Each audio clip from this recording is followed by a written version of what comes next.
आज हम लोग न्यू सेशन 2025 का जो 10th का पढ़ाई होगा उसको हम लोग लॉन्च कर रहे हैं। मतलब कल से क्लास 10th का पढ़ाई शुरू हो जाएगा।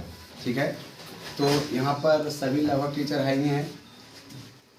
साइंस जैसे पता है प्रशांत सर पढ़ाएंगे और भी अगर बचेगा तो जादू सर पढ़ाएंगे और मैथ हमीद सर। और सबसे बड़ा टेंशन सबको पता है, हम सबको पता है थोड़ा सा मैथ में कुछ कंसर्न है ना? बोलिए, है कि नहीं? Yes sir. तो मैथ हमीद सर रहेंगे और कोई एक और टीचर रहेंगे और नाम इसलिए नहीं बताया गया है, या तो आप देखे होंगे इस पर नाम नहीं आया है ना? हमीद सर का नाम है। तो चूँकि मैथ का कंसर्न ज़्यादा रहा और ऐसा माना जाता है कि मैथ का ही सबसे ज़्यादा प्रॉब्लम होता है स्टूडेंट 10th में। हिंदी वगैरह छोड़ के साइंस हो मैथ हो, इस सब में डबल टीचर है, 2 टीचर तो कम से कम तो होना ही। तो साइंस में ही SST में है ही, तो मैथ में ही 2 टीचर होना है और रहेंगे।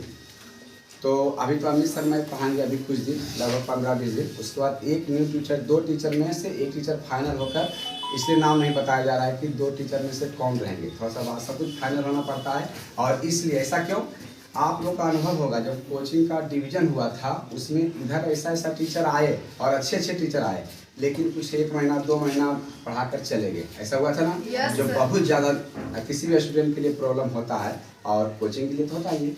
तो हम लोग इस बार ऐसा डिसाइड किए हैं कि बीच में कोई भी नहीं हटेगा। आज जो हटेगा उस पर बाउंड बनाकर सबको लिखवाया गया है कि हटिएगा तो जुर्माना देना ही पड़ेगा। यानी ये 12 महीना आपका बीच में कोई नहीं हट रहे हैं। और जहाँ तक एक मैथ का टीचर आएंगे तो भी रहेंगे।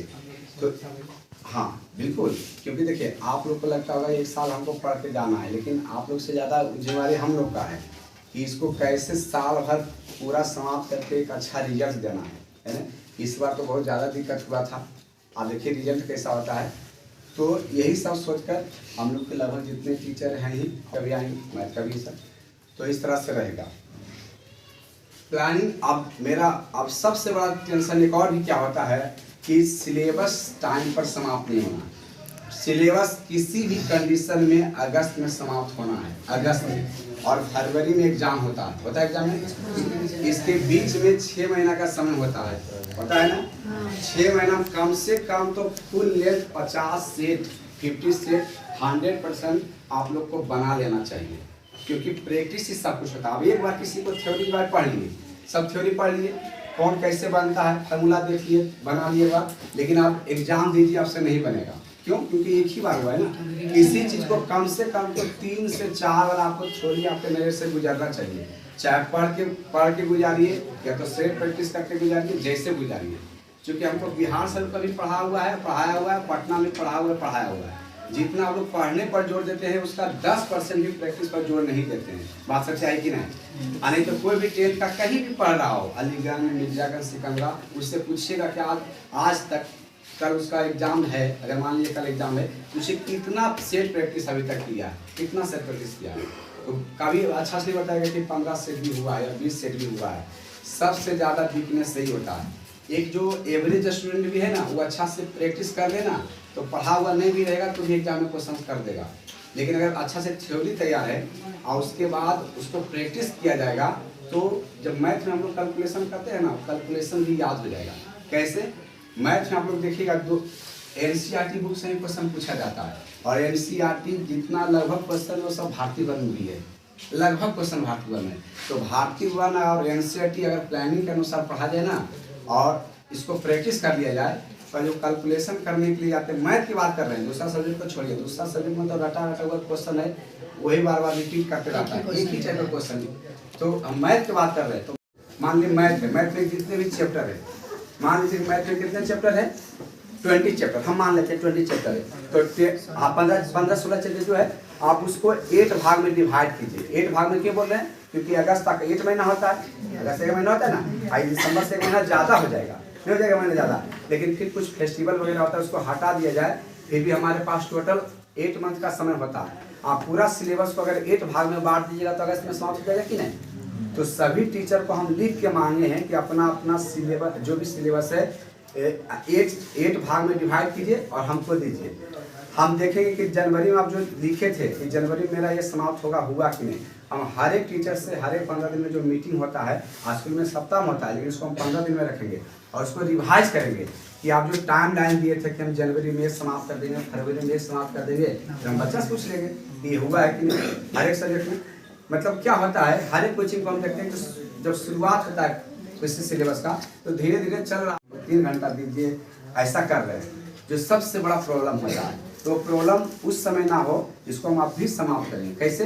तो हर एक महीना का हर एक टीचर का जो दिया रहेगा कि इतना में आपको ये समाप्त करना है, दिसंबर में समाप्त करना है, जनवरी में समाप्त करना है। अगर वो समाप्त हो जाए फिर भी अगस्त समाप्त होगा कि नहीं, यही चीज़ हम सब टीचर से लिखवा लेंगे कि आप हमको बताइए कि आप जनवरी में मतलब 8 भागों में बांटे में, तो आंसर बताना पड़ेगा कैसे हुआ। आज टेस्ट हुआ, कल उसका डिस्कशन, फिर कल किसी सब्जेक्ट का टेस्ट होगा, उसका परसों डिस्कशन, यानी पहले टेस्ट उसका डिस्कशन।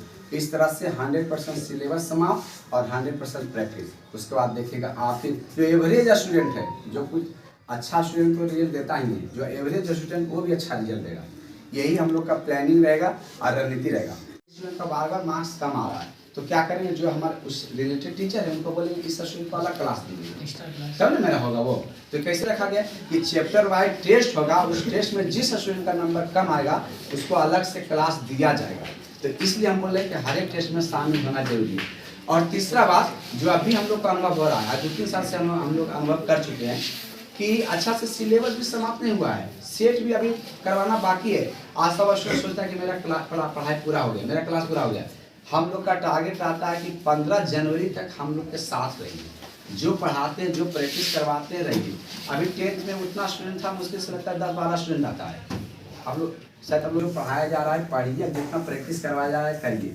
तो यही 3 कंडीशन है, ये तीनों कंडीशन आपका फॉलो होता है, 65% नंबर कम आता है, आप पूरा पैसा एकदम उससे 1 रुपया नहीं काटा जाएगा, आपको पूरा मिल जाएगा। समय का कंडीशन, पहला कंडीशन 90% अटेंडेंस, टेस्ट क्लास में जितना टेस्ट होता है लगभग टेस्ट में शामिल होना, और तीसरा 15 जनवरी तक आपको कोचिंग का साथ रहना। ये अगर 3 कंडीशन पूरा है तो हम आपको पूरा पैसा वापस कर देंगे।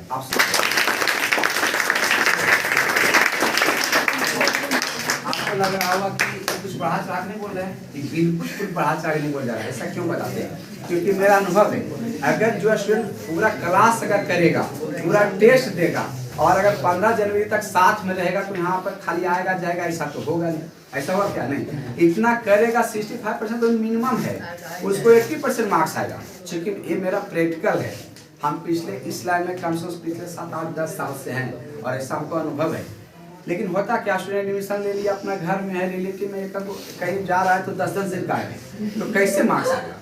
सबसे बड़ा समस्या यही है कि ऐसा हम करने वाले हैं और ऐसा करेंगे, ये मेरा विश्वास है। और इससे ज़्यादा मार्क्स टीचर हैं, वो मेरा जिम्मेवारी है कि कैसे समाप्त कराने हो रहा है। बीच बीच में सब टीचर का फीडबैक लिया जाएगा, हम लोग भी आते रहेंगे, फिर सर भी जाते रहेंगे और देखते रहेंगे कि उसका जो टाइम लाइन दिया गया है जनवरी, फरवरी, मार्च, वो पूरा हो रहा है कि नहीं हो रहा है। तो उनको हम लोग बोलेंगे कि जैसा हम लोग आप लोग से कहा है, इन लोग से को भी बोलेंगे कि आप अच्छा से कीजिए, नहीं हो रहा है। आप दिसंबर का टाइम दिए थे, दिसंबर में ये चैप्टर होना था, नहीं हुआ है, तो उन पर प्रेशर हम डालेंगे, वो मेरा काम है। तो बाकी आप सब प्रशांत सर बोलेंगे बाकी क्या करना है, वो अपने सब्जेक्ट में कैसे प्लानिंग रखेंगे।